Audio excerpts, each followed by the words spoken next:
was there. I was there on the streets of Washington, D.C., watching thousands of women protest President Trump's inauguration in the name of women's rights and progress. And if I were a fool, I would have believed that. But I'm not. The Women's March was clearly an anti-Trump, anti-gun propaganda machine.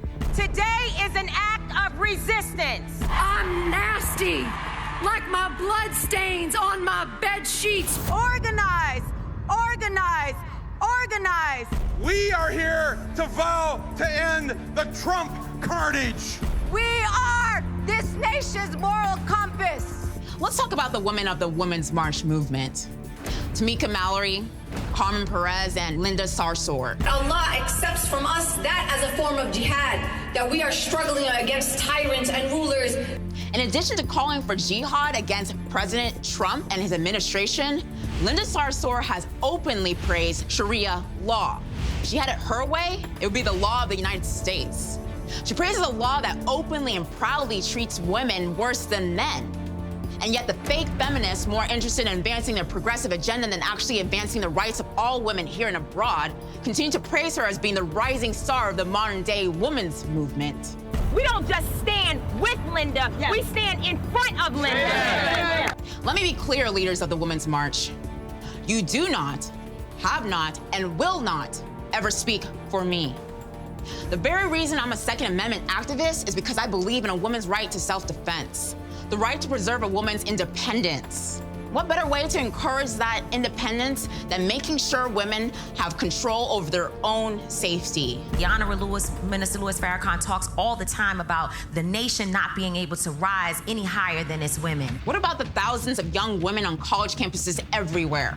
The ones that you've legislated into a perpetual state of victimization by keeping universities in this country gun-free zones, and thereby defense-free zones. The women who you don't think are capable or deserving of self-protection against sexual assault that you love to bring attention to. Former college students and sexual assault survivors Kimberly Corbin and Amanda Collins were exactly the way the leaders of the Women's March wanted them when they were confronted by violent predators, unarmed and defenseless. I have been unspeakably victimized once already, and I refuse to let that happen again to myself or my kids. Thank God they survived. And thank God their Second Amendment rights did too, because they will never be defenseless again. What about the 200,000 women who use a firearm to protect themselves from criminals every year? Finally, and you know this one was coming, let's talk about the Black community.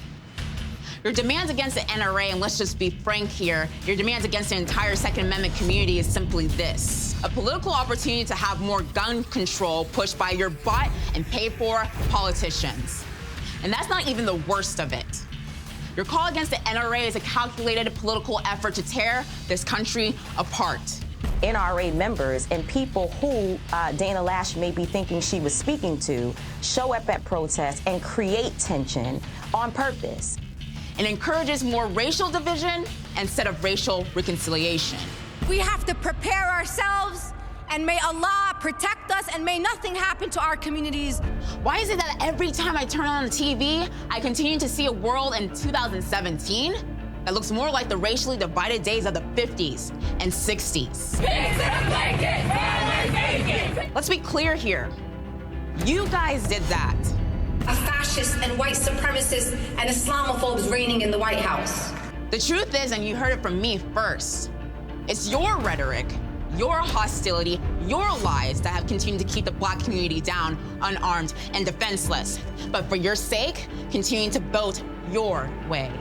You hide the fact that gun control laws were designed to keep men and women like me from self-protection from the real racists on the streets.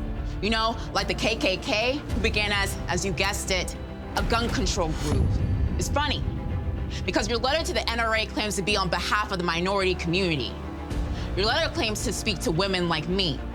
Know what's even funnier, though? That you claim to be protesting the NRA on behalf of women and Black people when it is Black women who are becoming gun owners faster than anyone else. Give it up.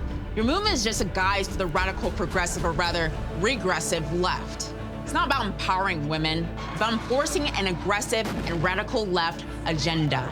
Because pro-gun women can look for empowerment elsewhere. And as a former leftist, I can personally attest that more of us are realizing the full extent of your lies and manipulation every day. I'm not buying it. We are woke as hell. No, empowered women like me are not buying it any longer.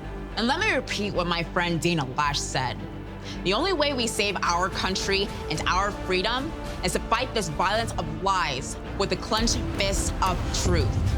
That statement in that video that you demand the NRA take down immediately, what about it exactly are you condemning? Perhaps you should be condemning the violent left, those who don't represent me or my values.